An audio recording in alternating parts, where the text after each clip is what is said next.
whatever people do, they always have a reason. They may not be aware of the reason consciously, but there's always a reason. If someone tries to commit suicide, there's a reason.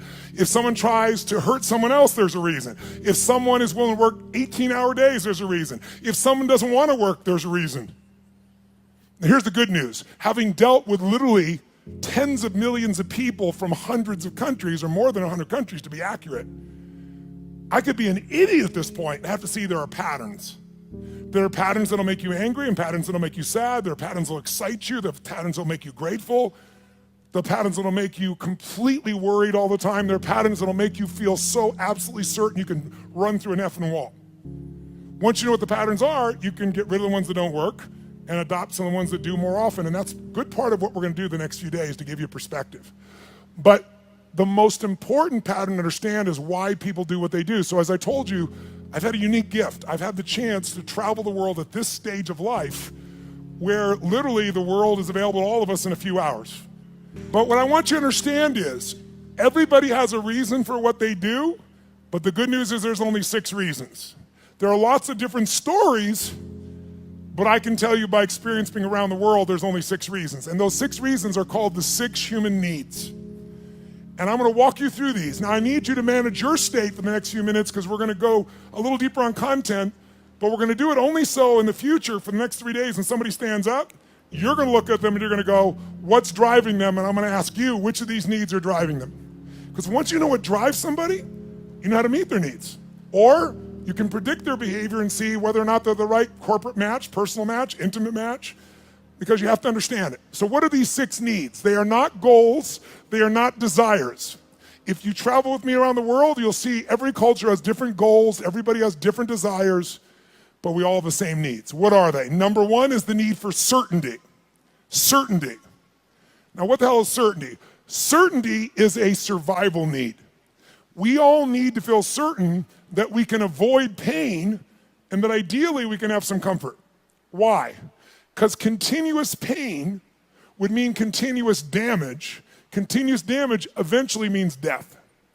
So the need for certainty is built into every human being. And I'm gonna show you now in the next few minutes, if you stay with me, and I really need you to, so make sure you sit up in your chair and focused on this area, because after this, we're gonna kick in gear again, but right now, you gotta take this in. It'll be so valuable, not just for this weekend, but for your life. All human beings have the same 6 needs, so why do we behave differently? Because the only thing different in people is 2 things. We all have the same 6 needs, but we don't value them equally. Some people, certainty is the number 1 thing they value. And if they're certainty driven and you try to change anything, they freak out. They get fearful or they get angry or they get pissed off because what matters most to them is keeping things the same way where they feel like they're in control. Raise your hand if you follow. That's an example. Some people, they value love much more than certainty. Some people value certainty more than love. So even though they love you, if they don't feel certain, they won't open completely. All right, just as one example. So the difference in people, we all have the same 6 needs. The difference is which of the top 2 you value most out of these 6. Because these top 2 determine your direction in life. And direction, if you keep moving in direction, it leads you to an ultimate destination or destiny. So we want to understand what your top 2 needs are. And same thing with other people. This weekend, when somebody stands up, often I'll say, what's driving him right now? And I want you to see, within a very short time, 8,000 people from 44 countries will all be saying the same thing. Because it'll be that obvious to you. You'll be a practical psychologist by the time we're done here. So now, if we know what these needs are, and a person values them differently, we also have to find out 2 people could have the same need, but they have a different belief about what it takes to be loved, or a different need about what it takes to be certain. Some people to be certain need $10 billion. Some people to be certain just need to pray to God. Somebody to be certain need to feel like they have 3 perfect children and they're there every day. Some people that feel certain because I've always figured it out. I don't know what's gonna happen, but I know I'll figure it out, because I always have. You can get certainty from your past, you get certainty from God, you get certainty by working out intensely, you get certainty by eating food. Too much food especially will put comfort in your body. If you overeat, all the blood goes in your stomach, you start breathing again. So we all need certainty. The only question is it number 1, 2, 3, 4, 5, or 6 on your list? And the second question is, what does your brain say has to happen to be certain? Some people have certainty that's impossible to meet. The young lady over here who was sitting in the chair before we intervened had a blueprint that's never going to be met. It literally would make her unhappy regularly. So we got to know what needs you're after and what's your blueprint. How many get a feeling, at least, when I'm explaining here right now? It makes some sense to you. Say, I. Awesome. So the first need is certainty. How can we meet our need for certainty? We can do it in ways that are positive, neutral, or negative. I can get certainty in a heartbeat if all I want to do is get really pissed off and freaked out about something. When you get angry, do you get certain, yes or no? You better believe it. So some people get angry all the time because it's their way to get certainty in a life that's uncertain. It has all kinds of negative side effects, but it works in the moment. So listen to me now. Most people meet their needs in a way that works in the moment, but not long term. So they feel good for a short time, like a sugar high, and then they drop emotionally, and they got to do it again, whether it's food or smoking or drinking or whatever it is. So you can meet your needs in positive ways, neutral ways, or negative ways. So if I came along here and I said, what's your name, sir? Chase. Chase, I want to make a deal with you. How much do you weigh? 246. We're going to weigh you in 5 minutes. He says he weighs 246. If you're within that range, I'm fine. Here's my deal. I'm going to put $50 million US cash tonight into an escrow account for you. They're going to weigh you.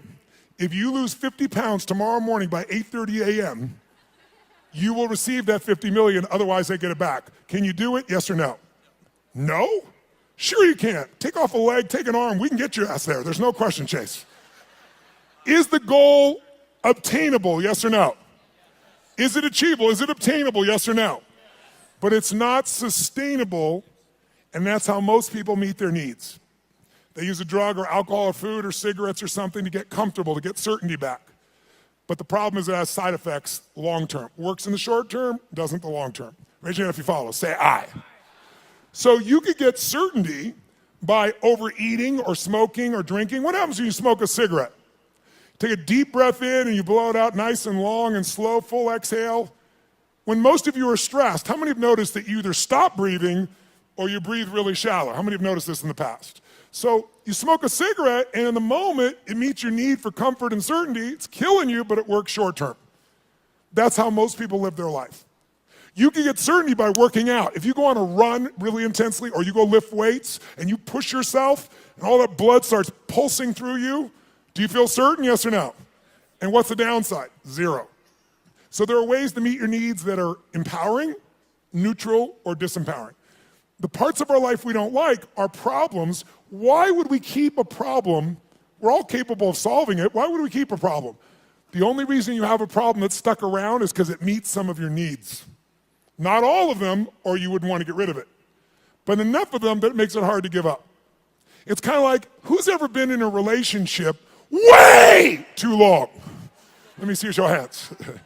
And how many knew it was wrong while you were there? Let me see a show of hands. So why the F did you stay there? Because of the uncertainty. Because, well, I'm not thoroughly happy. I'm kind of unhappy, but I might be worse if I was totally alone. What if this is the best one I'm ever going to get and I screwed it up?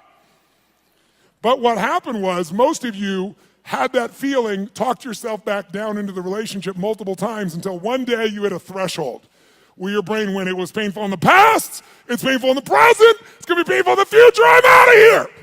Who's done this before? Say I. So there is a threshold that we can find, and if we find that threshold, we can break through it pretty damn easily. We can shift, we can get to where we really want to go. So what I want you to get is, of these 6 needs, we all find a way to meet them. The only difference again is which are your top 2 out of the 6, and I've told you certainty so far. And what are your beliefs or rules, or what's your blueprint on how to get that? Her blueprint was please everybody, which is impossible, so it won't work. Raise your hand if you follow, okay? So let's take a look. What's the second human need? Well, first of all, you can get certainty in so many ways. You get certainty by praying to God. You can get certainty by doing a ritual the same way every time. You can get certainty by lowering your expectations, saying nothing ever works, nothing ever will, everybody screws things up. You'll lose your dream, but you'll gain your need. By the way, jot this down. People will give up their goals and dreams to meet their needs. People will give up their goals and dreams. They'll even give up their own values to meet their needs. I'll give you an example. How many of you in this room consider yourself to be an honest person, very honest person? Raise your hand if you consider yourself to be very honest. Raise your hand nice and high. Okay, drop your hand. Raise your hand if you lie. Let me see your hands if you lie. You can explain this to me, will you? Here's how it works. See, in your mind, you know who you are. Why would someone lie who values honesty? No one told you to be honest. You want to be honest. Because if you think being honest is going to cost you one of your needs like love or certainty, you'll lie. You'll call it a white lie, but you'll lie. Who knows what I'm talking about? Now, there's some people that never lie because they value certainty of always telling the truth so much. Right? It has to do with their rules or their belief structures. Does this make sense? So tell me something. You can meet the need for certainty so many ways, right? So here's the question. You can go ahead. Here's the question. What if you were certain every moment of your life what was going to happen before it happened? What if you knew what people are going to say before they're going to say it? What if you could feel what they're going to feel? What if you knew every moment before it happened what people are going to say and do? In the beginning, that would feel really exciting. But after a while, if you know what's going to happen, when it's going to happen, how it's going to happen, tell me what you're going to feel after a while. What are you going to start to feel? Tell me. What? Bored out of your mind. That's why God, in her infinite wisdom, gave us a second human need. And that second human need is uncertainty. We have a need for uncertainty. We have a need for surprise. We have a need for variety. In fact, what's the phrase? Variety is the what of life? Spice of life. Now, how many of you in this room, raise your hand, how many of you in this room love surprises? Raise your hand if you love them. Say I. Bullshit. You love the surprises you want. The surprises you don't want, you don't want. You call them problems, don't you? So don't tell me you like surprises. You like the surprises you want. Here's my point. Can you meet more than one need with the same action or emotion or belief system? Yes or no? Write this down. Anytime your mind perceives that doing something,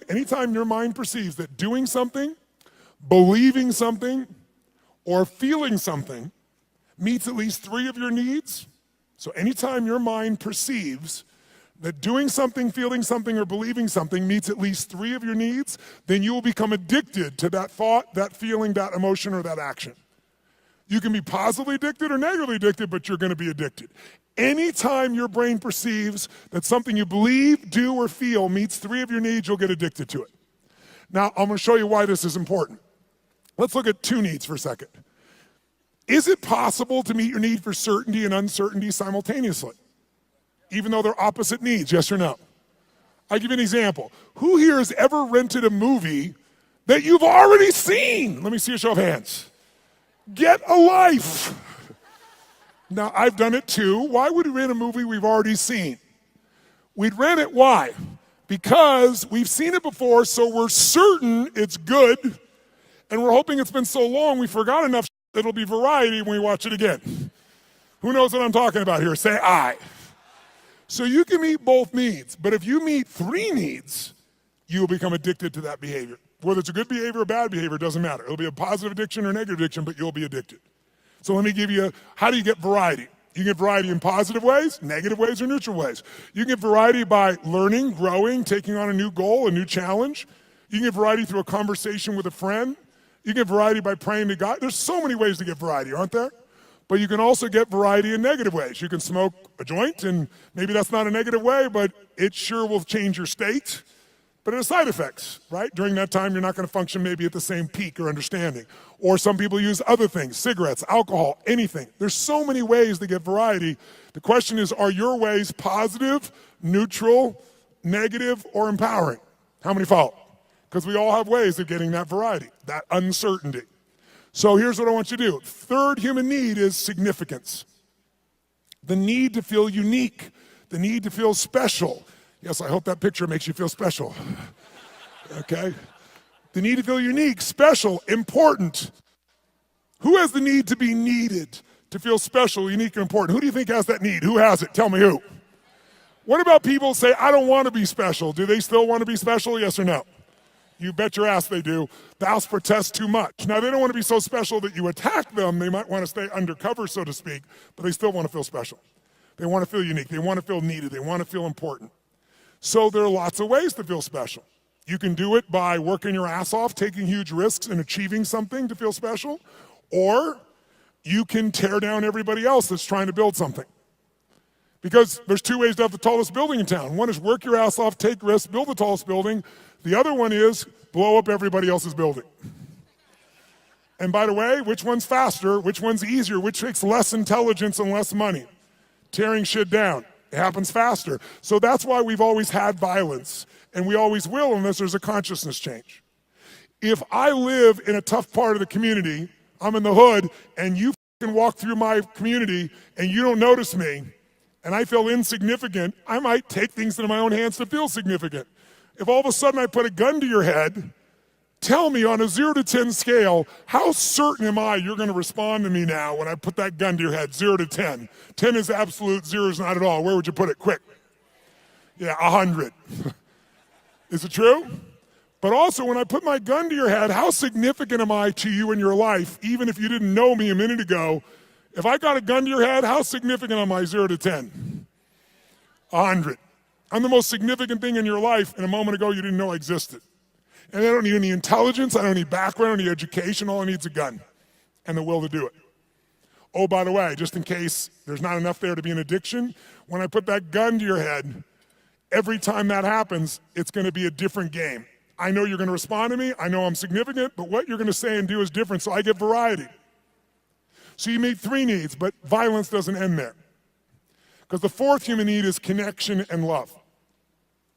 And most people are too afraid to love because they've loved and been disappointed, or they've loved and then lost the love, and it was so painful that now they settle for the crumbs of connection because that's safer.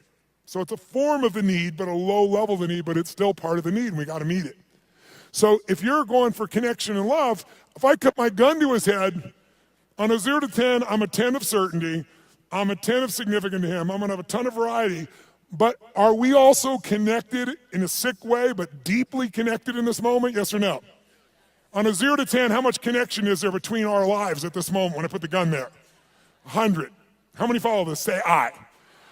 So violence meets 4 of the human needs, and that's why we've always had it. That's why ISIS exists. That's why people do the stupid things they do, is they do it to try to meet their needs. The biggest cause of violence, though, if you'll notice, is 95% of the time when it's a terrorist, it's a male.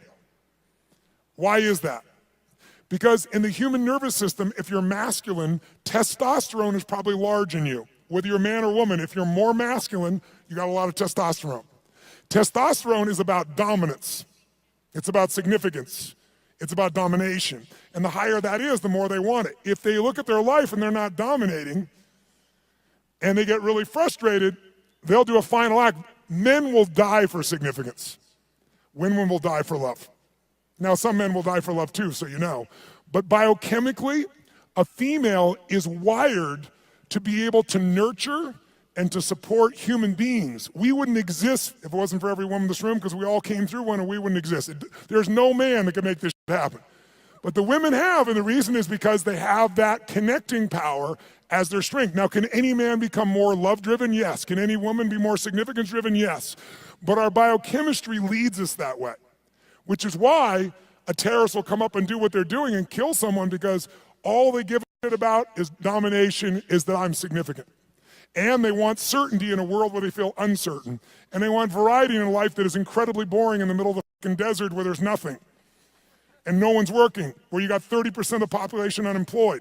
What am I going to do, work at McDonald's or go kill people? Kill people feels more exciting right now. How many follow what I'm talking about here? Say I. Now, can you get significance in positive ways? Of course.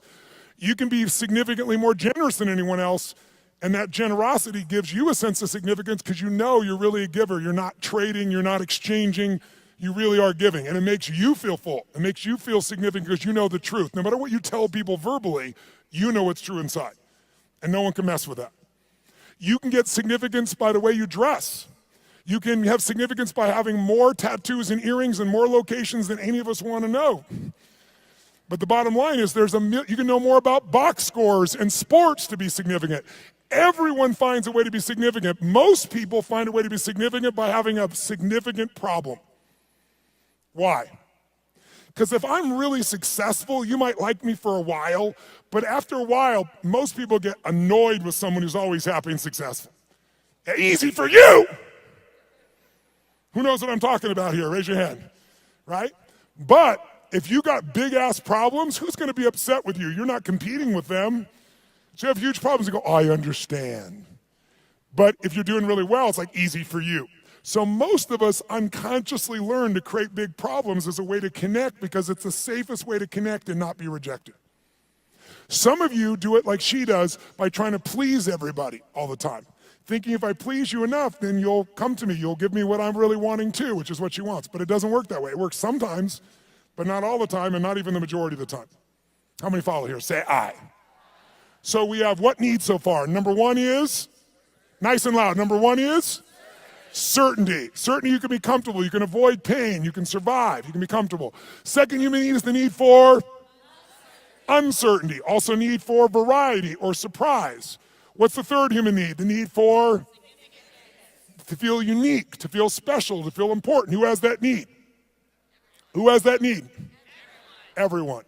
And the fourth need is the need for connection, and most people settle for connection because love is too scary, because they loved and it was so wonderful and it went away and they don't want that pain anymore. So they want love, but they settle for connection.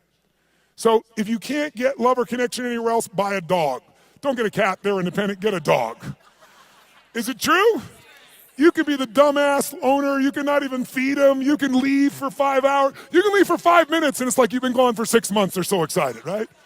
So anyone can feel connection and love. You can do it through prayer, you can do it through good gifts, you can do it by dressing special, you can do it by having big problems. The only question in life is not whether you're gonna meet your needs. The only question is how. And is it obtainable or sustainable? Is it empowering, neutral, or negative? And if you want to change your life, willpower never lasts. But when something meets more of your needs, it's effortless. If you want to know what the biggest addiction is in our culture, it's not alcohol, it's not some form of prescription drug, it's not an illicit drug, it's problems. Because problems allow us to try to deal with our deepest fear that we're not enough and we won't be loved by saying, it's not me, it's this problem. It's just that I have ADHD, it's just that I've been through this, so most people meet their needs through problems. Unfortunately, they don't meet their deepest needs, because up until now, we've described the first 4 needs, which are the basic needs of your personality. But everyone, by the way, finds a way to meet these first 4 needs. Even if you have to lie to yourself, if you gotta work 20-hour days, you will find a way to meet your need for certainty, uncertainty, significance, even if it's just you have worse problems than anybody else, connection to yourself, you will find a way. But the final 2 needs are the needs that create fulfillment, and they are the spiritual needs, not religious, but spiritual. The 5th human need is growth. We've already said it. We grow or we what? There's no way around it. If your business isn't growing, it's dying. If your relationship isn't growing, it's dying. There are no plateaus in this life. Who's with me here? Say I. So growth is life. And if you want a one-word key to happiness, I'll give it to you right now because it's real obvious having worked with millions of people.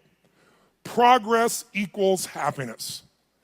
If you're not even where you want to be, you're still overweight, you're still financially struggling, you're still not where you want to be in your career, but you start working out. You haven't even lost the weight yet, but you start feeling better, you start making progress.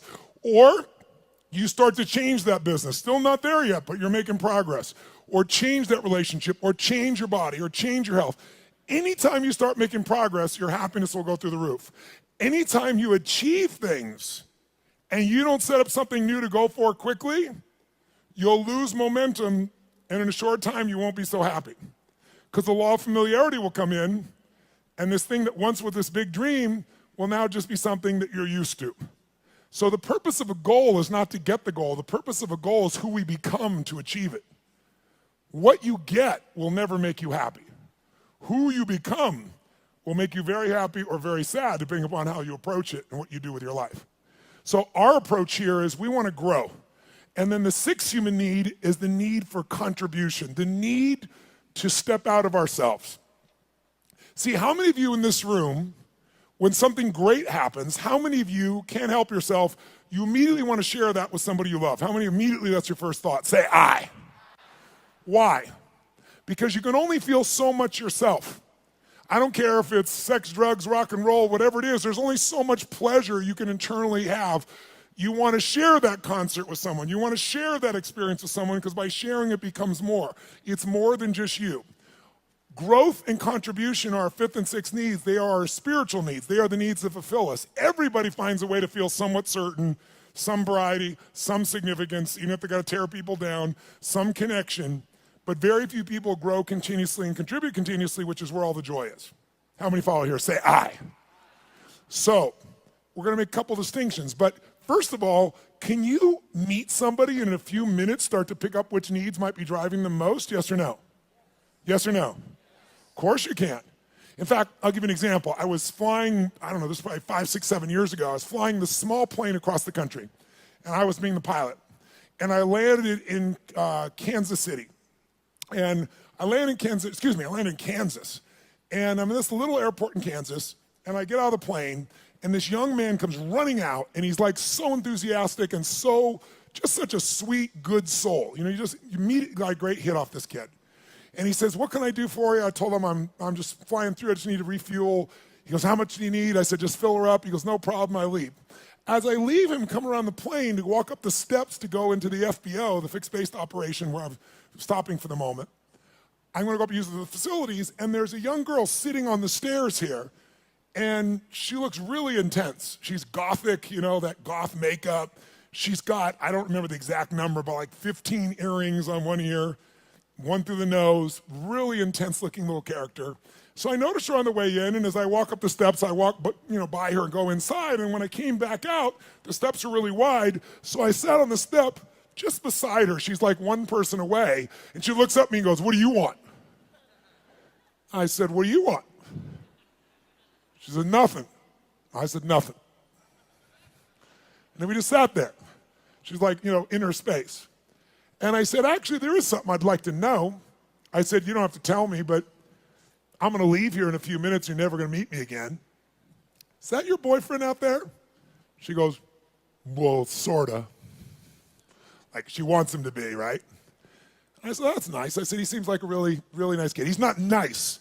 He's strong, she tells me. I said, okay, well, I think he's strong and nice. She said, well, maybe he is. I said, I'm going to leave in a couple minutes, but I'm just curious. I said, how old are you? She goes, what does it matter? I said, it doesn't, and I'm about to leave, so why don't you tell me? She said, I'm 13, and I about fell over. This girl, 17 would be the youngest I put her, totally made, makeup made up in every detail, right? So I'm like, wow. She goes, are you surprised? I said, yeah, I'm really surprised. She goes, did you think I was older? I said, yeah. I said, and that kind of saddened me a little bit for you. She said, what? I said, I don't know. I said, I'm curious. I'm going to leave here in a few minutes. And she goes, you're curious about a lot of things. I said, I am. I said, how come, and I'm making up the number, it may have been 13, but it was more than 12. How comes 13 or 15 earrings? And she says to me, because everybody else has 5. Now, if I don't tell you anything else about this young lady, what would you say is the number one need that's driving her at this stage of her life right now? Nice and loud, go. Which one, nice and loud? How many said significance? Raise your hand. Absolutely right. You can see it easily. But people are driven by more than one thing. And as I'm watching her in this really tough-ass approach and thinking about how she's adapted to be unique and significant, I look down and I see she has a keychain, and it's a Tigger keychain. You know Tigger, the Disney character, Winnie the Pooh Tigger. And I go, cool keychain. And she goes, yeah. And all of a sudden I saw a little girl there for a second. And I said, Tigger, I said, where'd you get that? She goes, well, my dad got it for me. And all of a sudden, there's a 13-year-old girl there. It's totally amazing. And I said, really? She goes, yeah, I really love Tigger. I even have Tigger curtains, and I have a Tigger sheets. It's embarrassing, but I love Tigger. So tell me something. this woman's need. She meets her need for significance by doing what? Being gothic, being different than everybody else, 15 earrings, tough ass, makeup. But she's still a little girl and she has another need called certainty and comfort. And where does she get that? Tigger and her dad. And you can see it right there in front of you. After this weekend, you will never see the world the same way if you stay awake. Instead of seeing people's behaviors, you're going to see their attempts to meet their needs. And when people do stupid things, they're just starving to meet their needs and they're finding something that isn't very effective, or it's effective short term, but hurts them long term. And because you've done this, you can have compassion. How many of you have something on your list, more than one, where you're doing dumbass things to meet some of your needs, and even though it doesn't meet all your needs, it meets some of them, and so you keep doing it? Let me see your hands here. Say, I.